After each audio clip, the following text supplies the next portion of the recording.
Huh. It's been a while. Oops.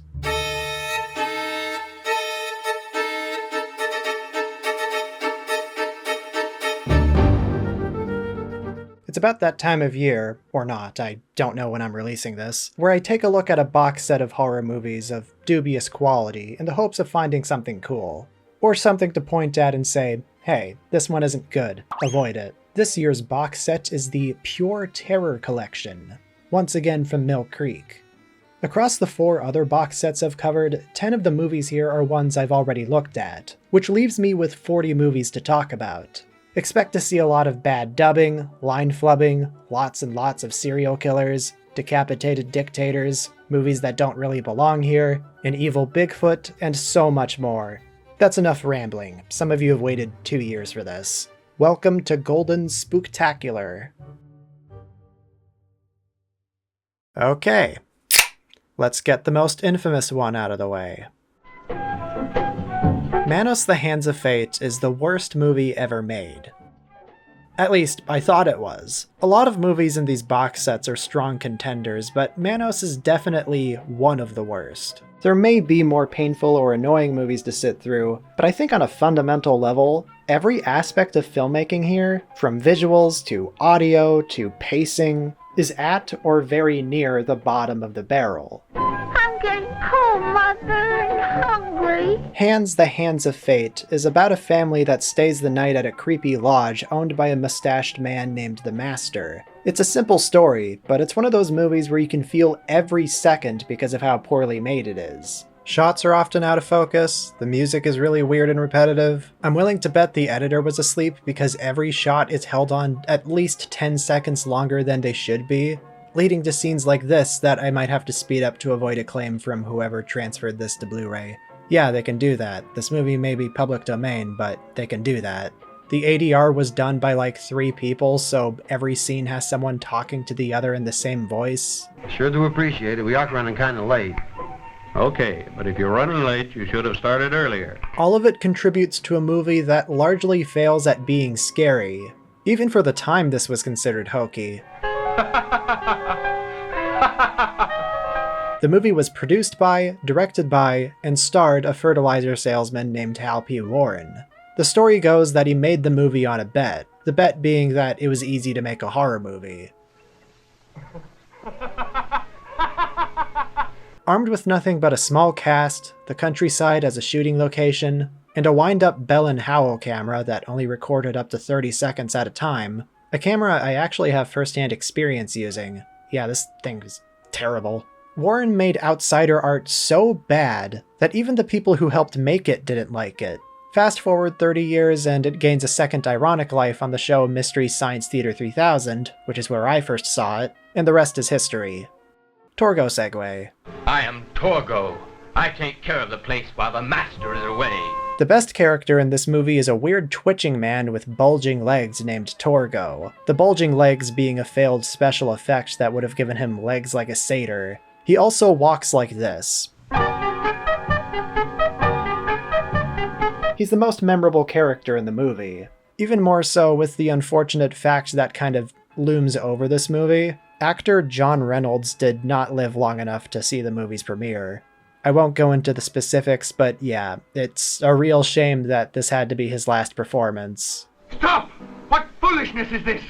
The truth of the matter is that I've seen this movie way more times than any one person should, and I've grown fond of it. In like a Stockholm Syndrome way, where I acknowledge it's objectively terrible, but it's been with me so long that it feels like an old friend. I've seen the Mystery Science Theater episode covering this one so many times.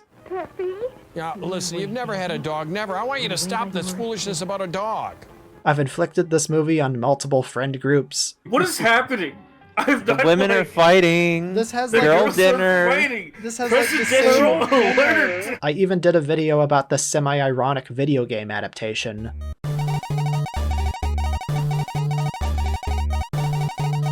It's impossible to not like this movie just a little after all that.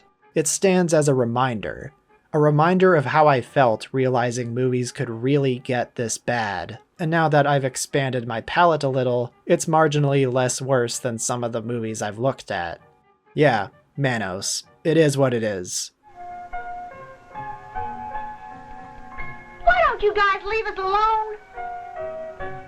The Embalmer is an Italian giallo film about a killer in scuba gear who takes pretty girls then turns them into statues. Only I can defy the laws of nature. You shall be my goddesses, my idols, preserved forever. The dub for this one is pretty delightful. Instead of close-ups of black leather gloves like is standard with giallo films, we get close-ups of his shoes. The soundtrack is also doing overtime to make you think there's tension.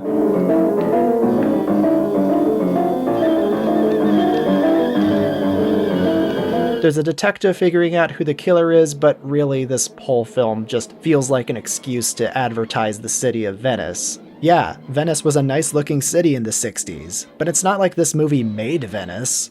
And this story, if you'll allow me to say so, should be serialized for the readers of comic books. There's kind of a neat recurring thing where each victim is emphasized with a freeze frame. Get it? Because the life aquatic over here is going to turn them into statues. There's this whole gothic thing going on with his lab that's kind of cool, but the movie itself is very dull. The dub goes a long way in making this one entertaining. My throat is dry, and I'm getting me a quart of wine to salute those lovely beauties. Another joint from box set alumni Paul Naschy, in Horror Rises from the Tomb, he plays an executed French warlock, who survives into the modern day as a decapitated head that wants to take his revenge on the descendants of his executioners. Yeah, wait a minute, I've heard this one before. It's not the most original story, and it's probably because Naschy was forced by the film's producers to rush the film's screenplay in 36 hours, at least according to a factoid I ripped wholesale from Wikipedia. The resulting movie is, shockingly, pretty entertaining and oftentimes visually striking, if not the obvious product of a stream of consciousness. Naschy also plays one of the characters trying to figure out what's going on. Him and a posse of friends travel up to a village where the revived warlock is assembling an army of mindless slaves, and it leads to a lot of random acts of violence. The creepy fact that the writer of the movie gets to make out with multiple actresses aside, there is fun to be had here. This is a movie where single slaps knock people out, and standing decapitations like this are quite easy to do. Towards the end, it suddenly turns into a zombie movie. Stuff just happens here. It's great for that.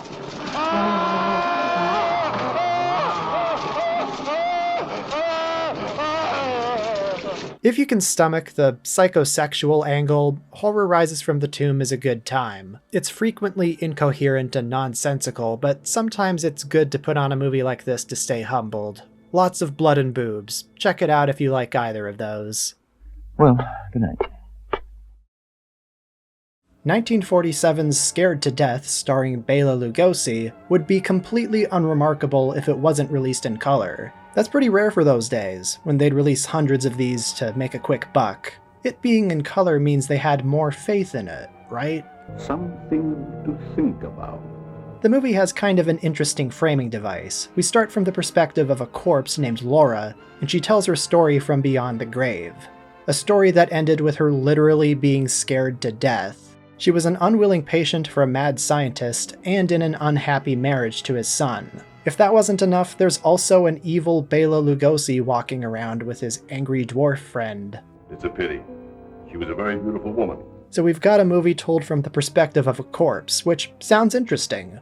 Unfortunately, they went about reinforcing it in the most baffling way possible. That night, my husband questioned Leonard about my past.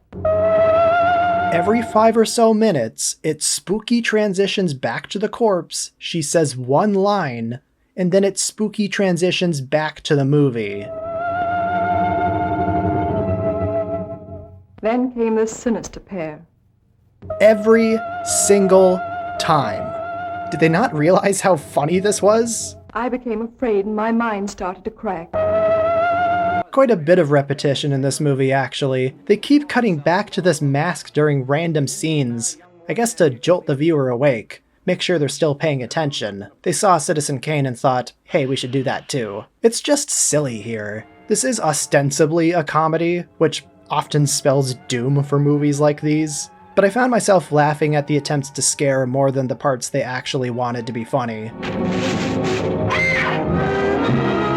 There is a charm to it. The soundtrack is kinda spooky, and the ridiculous 1940s dialogue and lively performances from the supporting characters spice up an otherwise sleepy movie, but all attempts to scare fall flat, and I could not for the life of me follow the plot. There's a murder or something, Germans were involved. I really don't care. This is a movie you put on before bed. There would be a chosen one. There will be a chosen one. And then he killed the dog.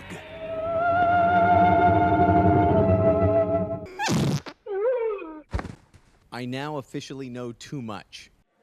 Well, there's a laser. Pick it up. Why don't you use it? What are you waiting for? Made during an era where low-budget action schlock littered rental stores, 1986's Hands of Steel is one of the more odd inclusions on this box set. It's an action movie. It really has no business being here, but it's not the first time Mill Creek has done something like this. Fuck you.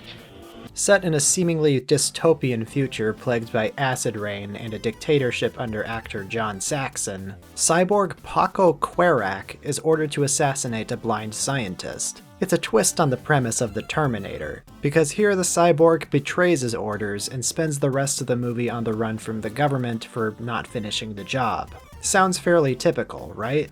Here's the catch. You know what a cyborg is? No, not exactly. It's a weird Italian movie. It wasn't especially large, but it felt hard. Extremely hard. That means logic is a suggestion, there's constant disconnect between the faces you see and the voices you hear, it ends abruptly, and the soundtrack is awesome. Throw in another couple $100 and it's yours. All right. It was composed by a member of the band Goblin, so that tracks.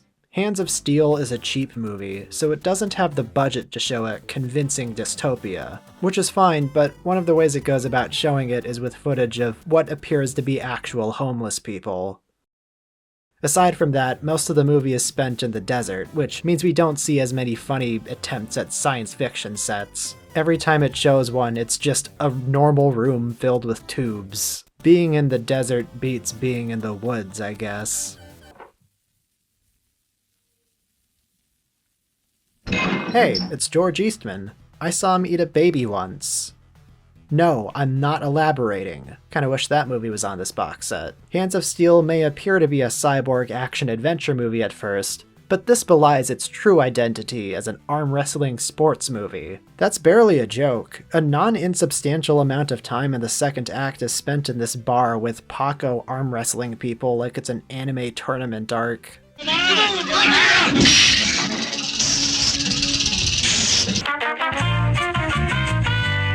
Grandpa Scientist only gets a couple more scenes but disappears halfway through the movie, despite apparently being the one who's supposed to save the world. There's no resolution for that. Extremely hard. Forgive the screeching halt this review's about to take, but there's a real-life death associated with this movie that's hard to not bring up. Part of why this movie's story may feel a little clunky is because actor Claudio Cassianelli died in a helicopter crash while filming the movie's climax. He plays one of the villain's mooks, who he just randomly decides to get rid of, and I think this is why. It's tragic. Hard to bounce back after that, so here's a clip of the lady cyborg in an attempt to lighten the mood. I am a perfect cyborg. See? She's pretty funny. They will destroy you. This movie saves the exciting action for the third act. I can't say it's anything more than just watchable up until then, but the last 25 minutes supply enough of the action movie goods. And I'm with you, champ. Thanks, Blanco. Good luck. Hands of Steel appears to have more of a cult following than most of the movies in this collection, and I can kind of see why. If the first hour was as cheesy as the finale, I'd give it more than a light recommendation. Oh, you're dead! God, I wish the rest of the movie was like this. But what you didn't realize was that you don't own a man until you control his heart. The thirsty dead? Well, shit, someone get them some water. Look, there's plenty of it. An American production set in the Philippines, The gag of this one is that a bunch of women are being kidnapped by a cult of tall Jawas, where their blood is used to keep them immortal. But that's a plot anyone can gather just by reading the IMDb blurb. No description brings up what happens to get to that point. Inexplicably, the place the women are taken is treated like a magical fantasy dimension, and one of them, Laura, is a destined chosen one because she resembles one of the original cult members. The women get carried off by buff, bald guards, so yeah, it's catering to a very specific audience. Is this when the white slavery starts? Shockingly more comedic given the title, but about as culturally sensitive as I was expecting. We mustn't let them know that we're afraid of them. Lady, they can still hear you. This is Terry Becker's one and only time in the director's chair for a movie. He's otherwise more prolific in television productions. And boy does it show. From the flat blocking to the cheap sets and costumes, it feels like a backdoor pilot for a TV show. In God's name, how can you find joy crippling and abusing people so that you can live? The only part I was amused by was the talking disembodied head. Her name. The Thirsty Dead is really hokey and boring. Color me surprised. Honey, there are worse things. My aunt was a hooker. She had a great life. Silk sheets, terrific clothes, the works. The poster for 1969's Night of Bloody Horror has a giant skull with wild hair sticking out of it, which suggests some kind of zombie flick inspired by Night of the Living Dead, but nah.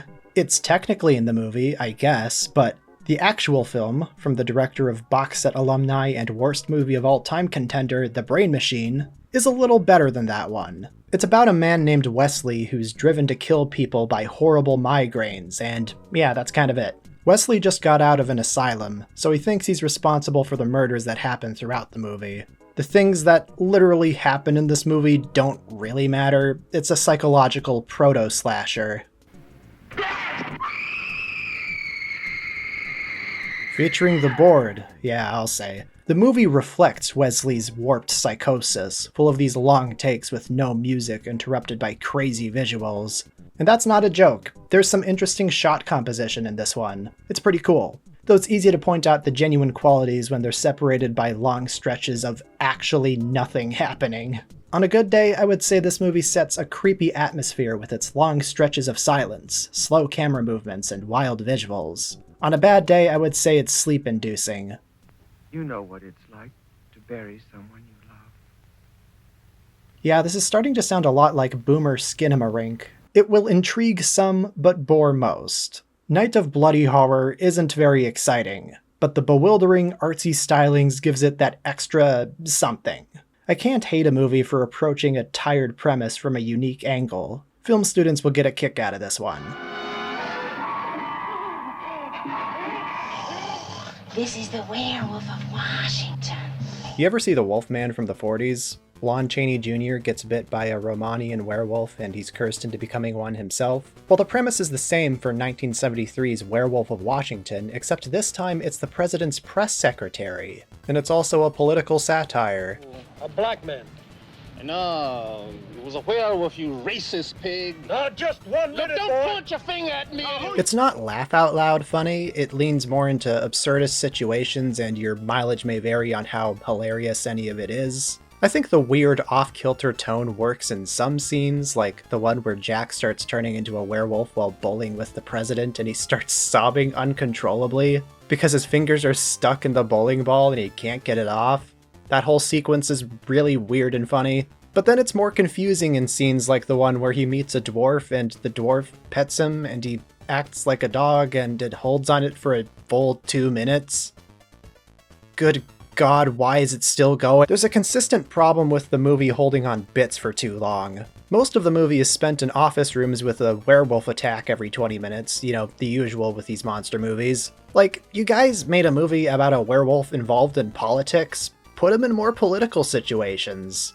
They set the movie in modern times and they make references to Watergate and China, but they're more like backdrops for a semi-comedic werewolf story. There's this almost great scene where he starts transforming during a meeting with the president, but he leaves before anything fun can happen.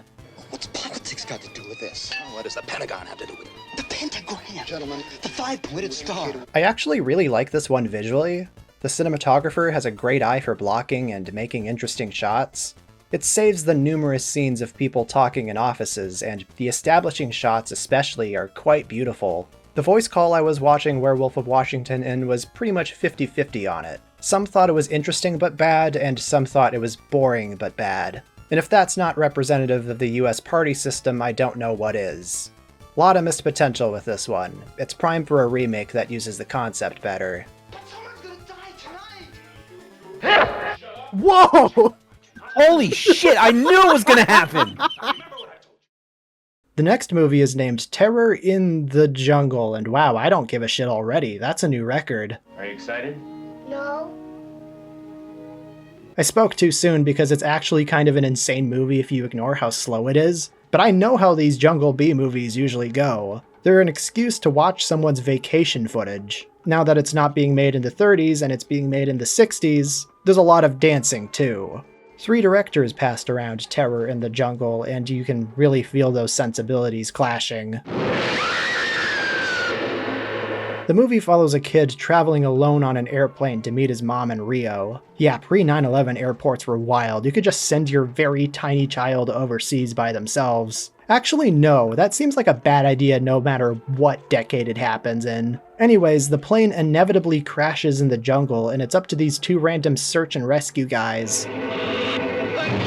Okay, it's up to his dad to save him. The dad who wouldn't go with him in the first place for contrived work reasons. The plane was full of colorful characters too. There was a boy band, a couple nuns, a movie star, a murderer. It's like a bad plane disaster movie, except none of them survived the first act. Mrs. Sherman, did you kill your husband? There's this especially insane scene early on where they're preparing to crash land in the Amazon, and they have each passenger go through their luggage to decide what to throw out. But we must ask your cooperation in relieving the plane of excess weight.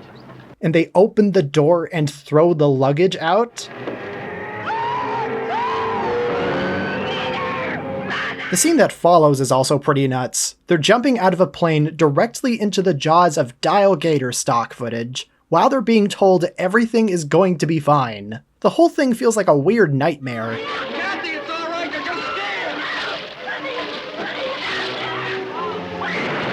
scared! And that's where the entertainment ends, folks. The rest of the movie is the poor youngling actor crying at stock footage and racism. Yeah, I can really feel the 3-director strategy not paying off here. It's like all the energy got sucked out of this thing, like the nun from earlier. It's an exploitation movie. It was made to be like, ooh, look at this country. Isn't it weird and exotic? A kid's in danger. Isn't that obscene? No, it's boring. You know what isn't boring? That final scene.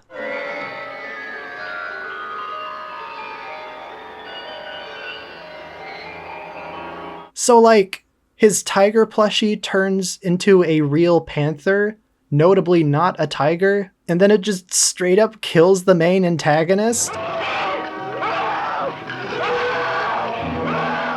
Holy shit, what a shot of adrenaline. Otherwise, yeah, I wish that plane director was involved with the rest of it. It'd still be bad, but at least there'd be some fucking energy.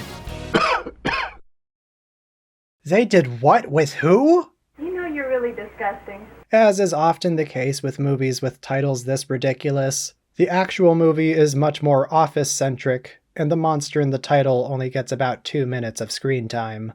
Not be much longer, mein Führer. The plot concerns the kidnapping of an American scientist developing nerve gas, which they definitely weren't planning on using for war crimes later in the 60s. No, the real villain here is literally Hitler. That synopsis makes it sound like he's more involved in this story than he is. You don't see him very often, and by now I think I've shown most of the footage he's in.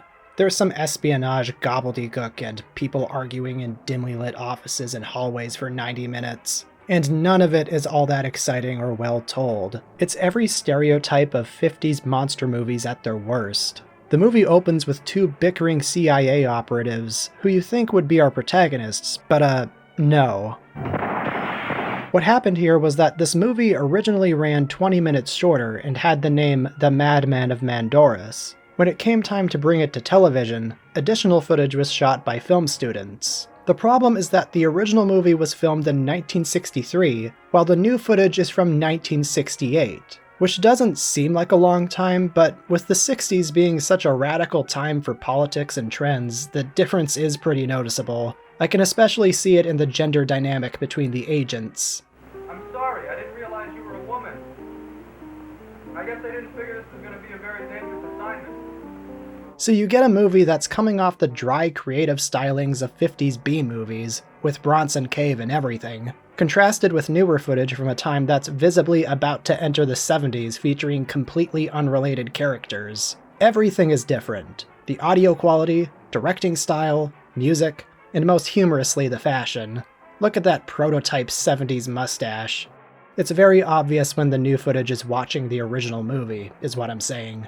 They can't even keep the time of day consistent. It feels extremely weird to say this, but the most entertaining part of the movie is Hitler. You will see your great victory, mein Führer. That I promise you. They have to pick him up and carry him around. They linger on shots of his head like it's not some obvious prop, really banking on those old televisions to mask how terrible it looks. It's hokey shit like this that I wish the movie had more of. As for positives, the Mandoris part of the movie is lit kind of interestingly. It doesn't save it, but there was an attempt to give it a murky, mysterious look. The movie ends with Adolf's head getting melted like the wax prop that it is, while stock music from Revenge of the Creature plays. For whatever reason, this movie has a weirdly big presence in pop culture. I mean, yeah, you read that title and laugh. The movie hands out the joke on a silver platter. I just wasn't expecting a B-movie this terrible to have reach. The Simpsons referenced this movie more than once in the earlier good seasons. No, they'll never save your brain, Hitler. Is They Saved Hitler's Brain the worst movie ever made? Wikipedia seems to think so, but I've definitely seen worse. It's probably the most disappointing use of a premise I've seen with a movie. When my biggest complaint with a movie is, I wish Hitler was in more of it, that's how you know there's something seriously wrong with it. Well, that was a wasted afternoon.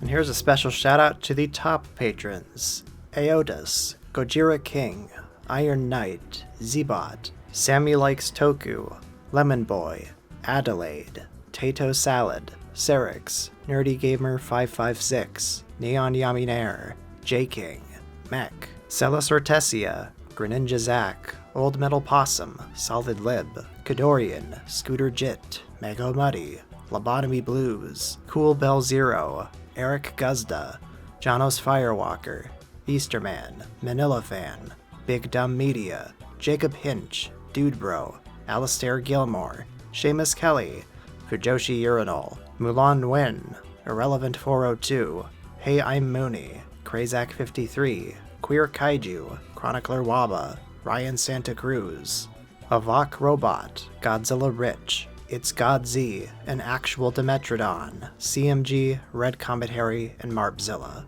Once again, thank you all so much for putting up with my weird schedule.